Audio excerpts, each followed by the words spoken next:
présente pour les personnes aînées de la capitale nationale l'Association québécoise de défense des droits des personnes retraitées et pré-retraitées, AQDR, section Québec, est fière de vous présenter Aînés, on vous écoute. Bonjour à vous, Aînés, on vous écoute, chers fidèles auditrices et auditeurs de cette émission. Alors ici Pierre Lavallière, en l'absence de Judith Gagnon, que nous avons en entrevue ce matin. Il me fait plaisir d'accueillir et de lui souhaiter la bienvenue. Bonjour Judith, est-ce que tu m'entends bien? Très bien, Pierre. Oui, bon, c'est beau. Écoutez, nous allons faire un survol de ta vie, si tu veux bien, Judith, un genre de petite biographie sommaire. Alors, est-ce que tu peux nous parler un petit peu de de ton parcours, naissance, adolescence, et puis on parlera un petit peu plus tard des études et tout ça. OK, je commence. Moi, je suis née dans les années 50 d'un père et d'une mère qui travaillaient les deux. Dans les années 50, c'est assez rare. Absolument. Et ma mère était journaliste.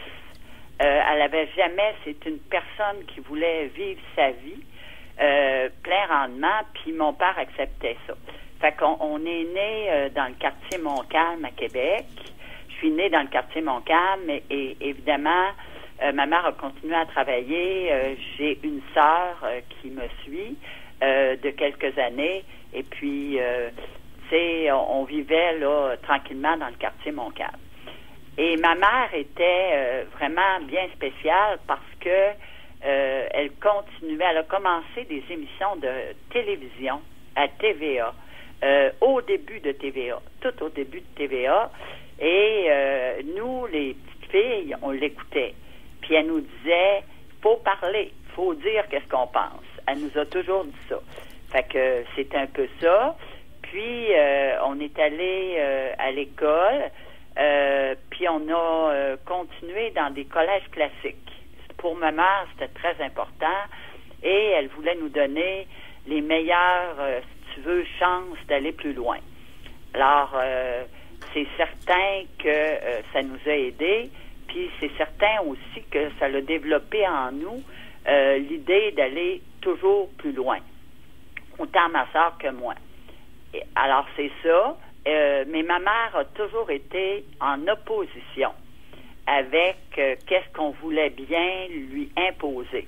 Tu sais, les femmes à l'époque, c'était dans la maison, puis soumises, puis tout ça. Ma mère, c'était complètement le contraire. Fait que ça m'a amené à me dire, ben, coudonc, moi, ma vie, je peux la faire à ma manière. Alors, tout le reste a suivi après cette prise de conscience-là. Ah, c'est intéressant. En fait, et ça permet ça a développé cette autonomie chez toi qui te sert beaucoup aujourd'hui. Et ça t'a permis de faire des études prolongées, je crois. Oui, j'ai étudié en droit à l'Université Laval. J'ai terminé mon bac en droit.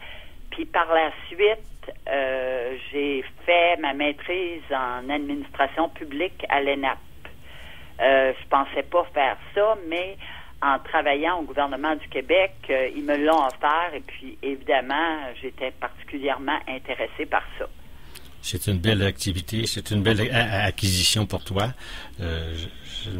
En fait, ça renforce toutes les études que tu avais pu faire auparavant, n'est-ce pas? Oui, exactement. Et en fait, tu as fait des études. Ensuite, tu as fait quel travail au gouvernement, en fait? OK, je vais te dire. Ben là, il fallait que je travaille, puis j'ai commencé au gouvernement du Québec. Mais, tu sais, à l'époque, je savais même pas, là, le gouvernement, la fonction publique, c'était pas ce que c'est aujourd'hui. Fait que j'ai commencé par être au ministère du Revenu, j'aimais pas ça.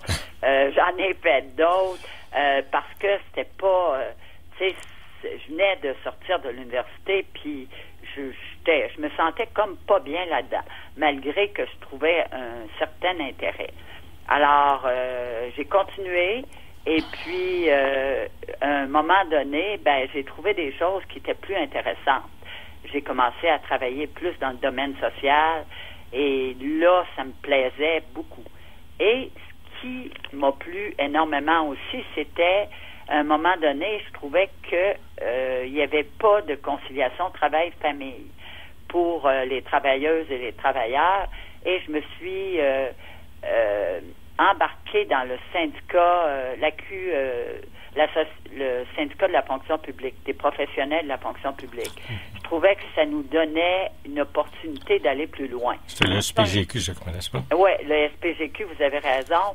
Puis ça m'a vraiment beaucoup intéressé de faire tout ça, d'aller négocier avec la présidente de l'époque pour obtenir gain de cause, puis pour les congés des femmes, tout ça. Puis j'étais fortement interpellée par ça. Fait que c'était intéressant pour moi. Donc, les acquis ont servi, les acquis familiaux ont servi dans la profession. Et je dirais même que tu es un peu une Judy Jasmin, n'est-ce pas? Ben, peut-être pas. Mais écoute, le fait d'avoir passé par le syndicat m'a amené, c'est bizarre, hein, à la CARA, Commission administrative des régimes de retraite et d'assurance, qui est rendue Retraite Québec, où on m'a demandé d'être commissaire aux plaintes. Alors, à ce moment-là, je pouvais voir un peu tous les cas qui se passaient, puis les problématiques que les citoyennes et les citoyens avaient, dans le sens que des fois, la loi n'est pas toujours applicable. On parle d'équité à ce moment-là. Fait que ça m'a plongé dans des choses qui m'ont fortement interpellée. Puis là, je me suis mis à me dire, ben écoutons, on n'est pas tous chanceux à la même place. Je me le disais quand j'étais jeune aussi. Fait que ça a commencé à préparer le terrain pour mon après-retraite. Donc, les acquis en droit ont servi à ce moment-là et c'était intéressant de pratiquer dans les études que tu avais fait au préalable. Oui, très intéressant. Okay. Et ensuite, après la CARA, est-ce que tu es passé directement à l'EQDR? Non, pas tout de suite? Non, écoute, c'est bizarre. J'ai décidé de prendre ma retraite quand j'ai eu les années qu'il fallait parce que je voulais me reposer et peut-être voyager. J'ai voyagé pas mal en Asie, un petit peu partout, puis je me reposais, mais j'étais amie avec certaines personnes de la CSN, dont Norbert Rodrigue. Je ne sais pas si vous vous en souvenez. Oui. Norbert était rendu président de l'AQDR nationale, le mouvement de tous les AQDR. Et puis, je l'ai rencontré par hasard. C'est bizarre, hein? Puis, il m'a dit, ben toi, là, tu fais quoi? Ben, j'ai dit, je me promène. Ben, il dit, tu pourrais te promener puis faire quelque chose. Fait que là, j'ai dit, ben oui. Puis là, il m'a parlé de l'AQDR. Ouais. Et de fil en aiguille, j'ai été amenée à embarquer dans le mouvement AQDR qui est, à mon avis, le mouvement le plus important pour la défense des droits des personnes aînées. Alors, c'est comme ça que j'ai abouti à l'AQDR. Ah bon, ça fait quand même quelques années. Mais en fait, ça, c'était après la retraite, là, l'AQDR. Oui. C'était après ma retraite, quelques années après ma retraite. OK. Donc, alors, c'est depuis ce moment-là que tu gravites autour de l'AQDR avec la présidence nationale il y a quelques années. Oui. Alors, peux-tu nous en parler un peu? Oui. Ben, écoutez, on est toujours ce qu'on est, hein. Moi, je me dis, puis j'ai toujours réfléchi sur l'égalité des chances des personnes. Et puis, c'est bizarre à dire, mais je trouve qu'on vit une époque extraordinairement intéressante comparativement à l'époque antérieure. Parce que tout nous est permis et tout est ouvert, on a le droit de parler. Et je considérais que c'est important que tout le monde ait une égalité des chances et puis tout le monde, on défende les droits de tout le monde. Parce que la société est faite de telle façon que si tu ne demandes rien, tu n'as rien. Mais si tu sais pas que tu peux le demander, tu peux pas le demander. Puis que finalement, c'est comme une espèce de lutte pour la justice sociale. Ça m'a toujours interpellée. Puis là, ben, j'ai essayé de donner des chances aux aînés qui étaient souvent pas défendus et qui avaient besoin aussi d'écoute. En amenant à Québec une clinique juridique en 2000, attends un petit peu, en 2014, en 2013, à Québec, on a monté une clinique juridique pour les aînés qui avaient besoin d'aide pour se retrouver un petit peu dans l'ensemble des droits, qui n'est pas facile. Alors, c'est un support important pour les personnes aînées qui, effectivement, ont une connaissance réduite de leurs droits. Alors, c'est de leur rappeler puis de les diriger dans ce domaine-là, n'est-ce pas? C'est ça? Exactement. C'est aussi d'aller voir les élus, d'aller voir aussi nos gouvernements, tous les instances pour démontrer qu'on est une société qui comprend tous les âges et qui est tout ensemble, pas dispersée. Ça, moi, je trouvais qu'on avait une vision morcelée de la société, alors qu'on est finalement tout ensemble pour vivre sur la Terre. Fait que, tu sais, ça a été pas mal ça. Puis, d'un bout à l'autre, la QDR, on a commencé à avoir des services pour les proches aidants. On a commencé à avoir d'autres services aussi pour d'autres types de personnes.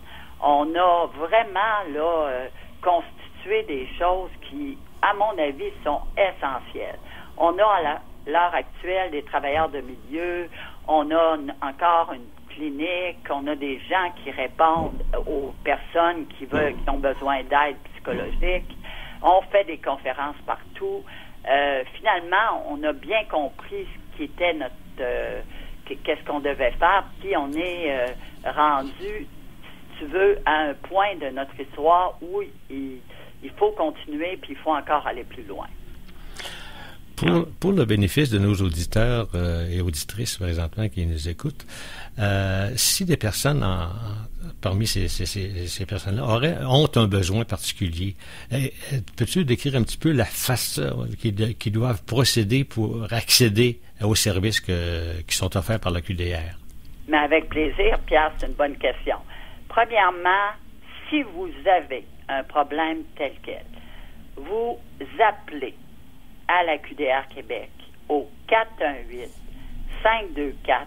418-524-0437, poste 0. Vous vous nommez, vous dites quelle est votre problématique. La personne qui est à la première ligne va regarder quel est votre problème. Si c'est un problème juridique, on va l'envoyer où sont les gens qui peuvent vous aider.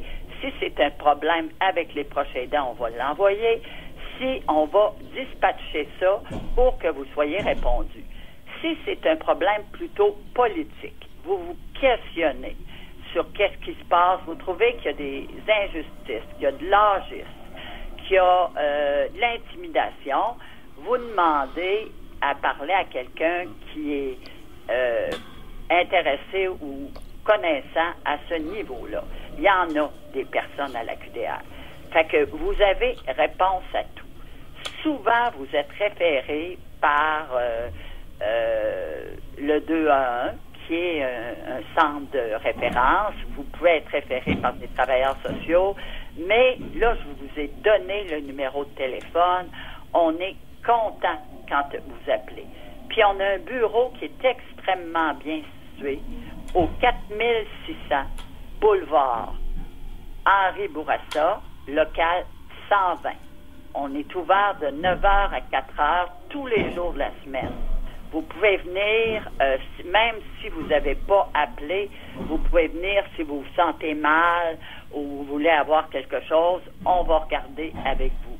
On est votre association. On est là pour vous.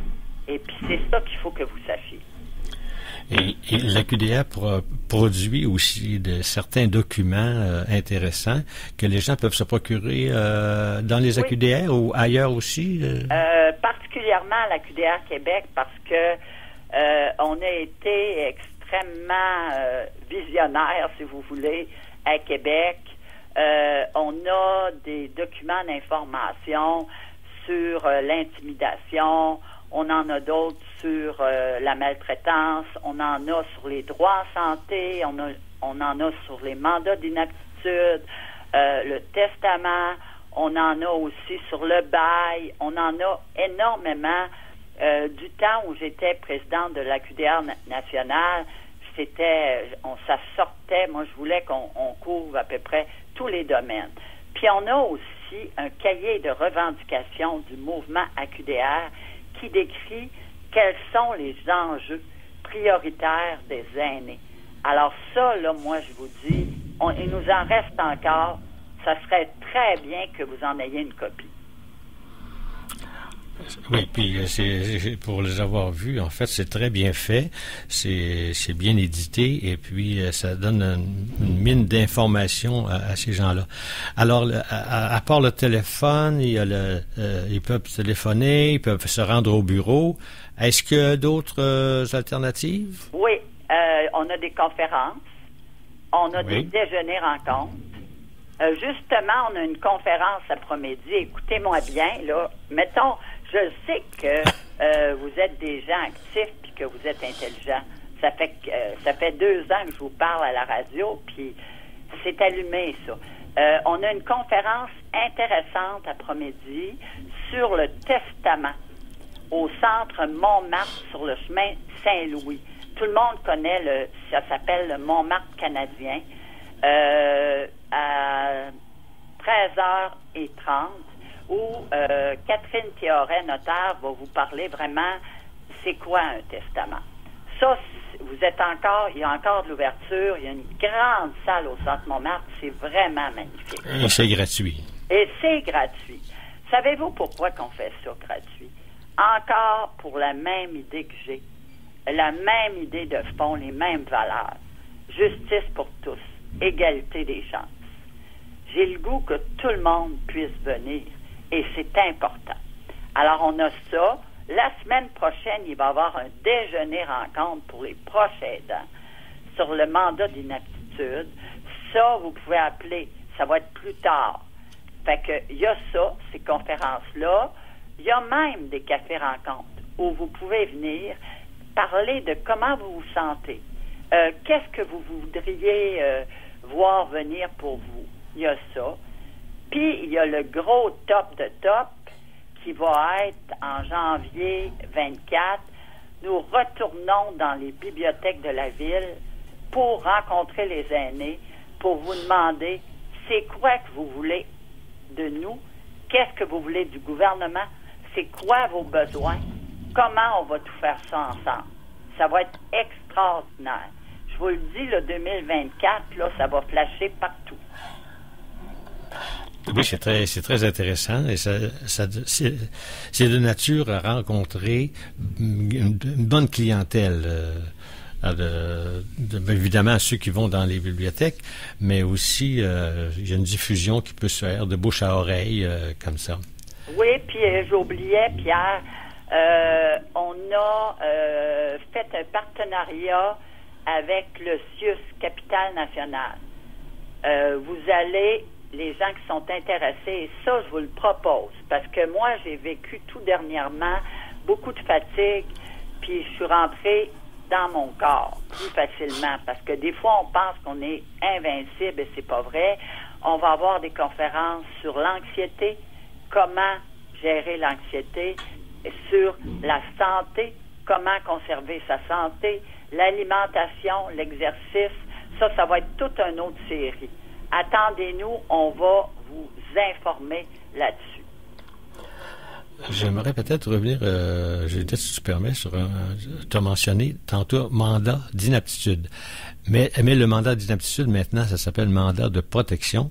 Oui. Et c'est très important que les personnes aînées sachent, doivent le remplir et connaissent cette fonction-là, qui est en cas de perte de raison ou de mobilité ou de ne pouvoir, à défaut de ne pouvoir faire ses affaires, on nomme quelqu'un qui peut prendre la relève. Alors, si tu veux en glisser un mot... Oui, c'est très important. Un instant, là, parce que là... OK, c'est extrêmement important. tu as raison. Écoutez, tout le monde, là, on veut que même s'il nous arrive quelque chose, même si on a plus de difficultés cognitives, on veut pouvoir avoir ce qu'on veut. On veut être déterminant pour la suite de notre vie, même si on a moins de cognition, puis c'est moins facile. Alors, il faut absolument, pour ce faire, avoir un mandat de protection. C'est-à-dire aller voir un notaire ou le faire d'une autre manière. Mais nous, on préconise beaucoup d'avoir un mandat de protection avec un notaire parce que c'est plus facile, c'est beaucoup plus...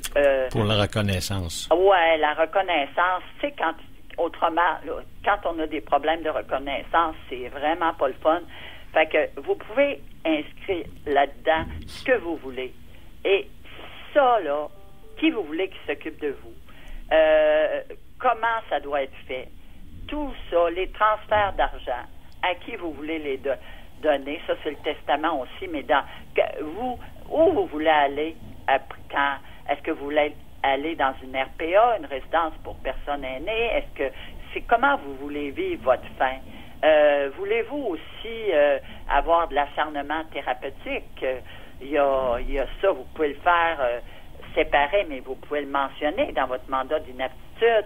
Vous pouvez mentionner c'est quoi que vous voulez. Puis ça, c'est important, c'est se respecter. Alors, il faut le faire, puis après, il faut le faire même avant d'avoir perdu, d'être moins bien. Parce que si vous le faites avant d'être moins bien, c'est après, il faut le faire entériner à la Cour supérieure pour qu'il soit en force. Ça prend un délai. Alors, attendez pas d'être rendu au bout du bout pour faire ça. Faites-le avant pour donner le temps au temps, puis qu'à un moment donné, si vous arrive quelque chose, on puisse aller à la Cour supérieure pour que votre mandat soit en force.